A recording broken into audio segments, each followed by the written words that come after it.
കണവ തോരനാണ് ഉണ്ടാക്കുന്നത് കേട്ടോ. അപ്പോൾ അതെങ്ങനെയെന്ന് കാണാം. അപ്പോൾ ദേ 1/2 കിലോ കണവ നല്ല പോലെ കഴുകി എടുത്തിട്ടുണ്ട് കേട്ടോ. ചെറിയൊരു അളവിലേ നമ്മൾ ഉണ്ടാക്കുന്നുള്ളൂ. അത് ഏത് ഷേപ്പിൽ വേണമെങ്കിലും നിങ്ങൾക്ക് കട്ട് ചെയ്യാം കേട്ടോ. ഞാനിപ്പോൾ റൗണ്ട് ആയിട്ട് തന്നെയാണ് കട്ട് ചെയ്തിരിക്കുന്നത്. നന്നായിട്ട് ക്ലീൻ ചെയ്തതിലെ വേസ്റ്റ് ഒക്കെ കളഞ്ഞ് നല്ല പോലെ കഴുകി എടുത്തതാണ് കേട്ടോ. ഇത് കുക്കറിലോട്ട് ഇട്ട് കൊടുക്കാം.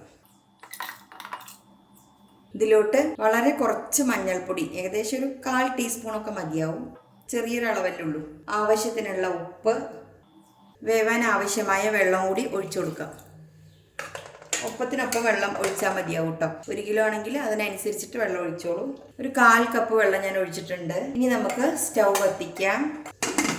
കുക്കർ അടച്ചു വെച്ചിട്ട് ഒരു 4-5 വിസിൽ വരെ നമുക്ക് വേവിച്ചെടുക്കാം. അപ്പോൾ അതേ 4-5 വിസിൽ വന്നു. ഇനി ഇത് പുറത്തോട്ട് മാറ്റി വയ്ക്കാം. സ്റ്റൗ കത്തിച്ച് പാനിലോട്ട് വെളിച്ചെണ്ണ ഒഴിച്ചു കൊടുക്കാം. പാൻ നന്നായിട്ട് ചൂടായി കഴിയുമ്പോൾ 1/2 ടീസ്പൂൺ കടുക് ഇട്ട് കൊടുക്കാം. കടുക് പൊട്ടിക്കഴിയുമ്പോൾ നമുക്ക് 1-2 വറ്റൽമുളക് നടുകെ കീറിയിട്ട് കൊടുക്കാം. ഒന്ന് മൂത്ത് കഴിയുമ്പോൾ ഏകദേശം ഒരു 10-15 ചെറിയ ഉള്ളി, ഒരു പച്ചമുളകും കുറച്ച് കറിവേപ്പിലയും കൂടി ചേർത്ത് കൊടുക്കാം. ഇത് നന്നായിട്ടൊന്ന് മൂപ്പിച്ചെടുക്കാം. കണവ മസാലയെക്കാട്ടിലും ടേസ്റ്റ് കണവ തോരനാട്ടോ എനിക്കങ്ങനെ തോന്നിയിട്ടുള്ളത്. നമ്മൾ കണവ റോസ്റ്റ് ചെയ്തിട്ടുണ്ടെന്നാണ് തോന്നുന്നത് കേട്ടോ, ഓർമ്മ കിട്ടുന്നില്ല. ഇതിനാണ് കുറച്ചുകൂടി ടേസ്റ്റ് കൂടുക. ഇപ്പം നല്ലോണം കിട്ടുന്ന സമയമാണല്ലോ, കണവയൊക്കെ ധാരാളം കിട്ടുന്ന സമയം. അപ്പോൾ ഇത് ഉള്ളിയൊക്കെ ചെറുതായിട്ടൊന്ന് മൂത്ത് കഴിഞ്ഞു, ചെറിയൊരു ബ്രൗൺ കളർ ആയിട്ടുണ്ട്.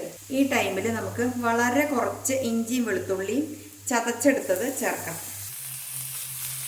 ഒരു 3 അല്ലി വെളുത്തുള്ളിയും ചെറിയൊരു കഷ്ണം ഇഞ്ചിയാണ് കേട്ടോ ചതച്ചത്. നമ്മളിന്ന് വളരെ കുറച്ചല്ലേ ഉണ്ടാക്കുന്നുള്ളൂ. ഇതിൻ്റെ പച്ചമണം ഒന്ന് മാറട്ടെ. പിന്നെ ഈ തോരൻ നമ്മൾ എരിവിന് പച്ചമുളക് മാത്രമായിട്ട് ഉണ്ടാക്കാം, അതല്ല കുരുമുളക് മാത്രമായിട്ട് ഉണ്ടാക്കാം, അതല്ല മുളക് പൊടി മാത്രമായിട്ട് ഉണ്ടാക്കാം. ഇനി ഇത് 3ഉം ചേർത്തിട്ട് ഉണ്ടാക്കാം. അതൊക്കെ നമ്മുടെ ഇഷ്ടമാണ് കേട്ടോ. അത് ഓരോരുത്തർക്കും ഏതിനോടാ കൂടുതൽ താല്പര്യം എന്ന് വെച്ചാൽ അതിനനുസരിച്ച് ചെയ്യാം. ചില ആൾക്കാർ തീരെ മുളക് പൊടി കഴിക്കാത്തവരുണ്ടാവും, അപ്പോൾ അത് കുരുമുളകിൽ ചെയ്യാം. അതല്ലെങ്കിൽ പച്ചമുളകായാലും, പച്ചമുളകും വളരെ നല്ലതാണ്, അപ്പോൾ പച്ചമുളകിലായാലും ചെയ്യാം. ഇത്രയും മതി. നന്നായിട്ട് മൂത്തു കേട്ടോ, നല്ലൊരു മണമൊക്കെ വരുന്നുണ്ട്. ഇനി ഗ്യാസിൻ്റെ ഫ്ലെയിം സിമ്മിലാക്കിയ ശേഷം പൊടികൾ ചേർക്കാം. നമ്മൾ നേരത്തെ മഞ്ഞൾപ്പൊടി ചേർത്തിട്ടാട്ടോ സ്ക്വിഡ് വേവിച്ചിരിക്കുന്നത്. എന്നാലും വളരെ കുറച്ച് മഞ്ഞൾപ്പൊടി ചേർക്കുന്നുണ്ട്, ഏറി പോവരുത് കേട്ടോ. രണ്ടിലും വളരെ കുറച്ച് ഇട്ടാൽ മതി. 1/2 ടീസ്പൂൺ മുളക് പൊടി, 1 ടീസ്പൂൺ മല്ലിപ്പൊടി, 1 ടീസ്പൂൺ കുരുമുളക് പൊടി, 1 ടീസ്പൂൺ പെരിഞ്ജീരകം പൊടിച്ചത്. ഇതെല്ലാം കൂടെ നന്നായിട്ടൊന്ന് മൂപ്പിച്ചെടുക്കാം. നമ്മൾ മുളക് പൊടി സാധാ മുളക് പൊടി കേട്ടോ എടുത്തിരിക്കുന്നത്. കാശ്മീരി ചില്ലി പൗഡർ വേണമെങ്കിൽ അങ്ങനെ ചേർക്കാം. ഇത്രയും മതി. ഇനി നമുക്ക് ഇതിലോട്ട് 1/2 കപ്പ് തേങ്ങ ചിരുവിയത് ചേർത്ത് കൊടുക്കാം. തേങ്ങ എത്രയും ചേർക്കുന്നു അത്രയും ടേസ്റ്റ് കേട്ടോ ഈ തോരന്. ഇതിലേക്ക് കുറച്ച് ഉപ്പ് ചേർത്ത് കൊടുക്കാം. ഇത് മതി, ഒന്ന് മിക്സ് ചെയ്താൽ മാത്രം മതി. ഇനി നമുക്ക് വേവിച്ച് വെച്ചിരിക്കുന്ന കണവ ഈ വെള്ളത്തോടു കൂടി തന്നെ ഇതിലോട്ട് ഒഴിച്ചു കൊടുക്കാം.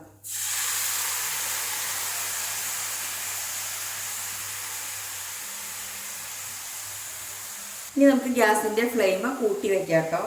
നന്നായിട്ടൊന്ന് ഇതിൽ കിടന്നൊന്ന് തിളച്ച് വരണം. ഉപ്പൊക്കെ കറക്റ്റാണോ നോക്കാം. ഉപ്പെല്ലാം കറക്റ്റാട്ടോ. അപ്പോൾ ദേ നല്ലോണം മസാലയിൽ പൊതിഞ്ഞ കണവ തോരൻ റെഡി ആയിരിക്കും കേട്ടോ. ഇതേ കണ്ടില്ലേ,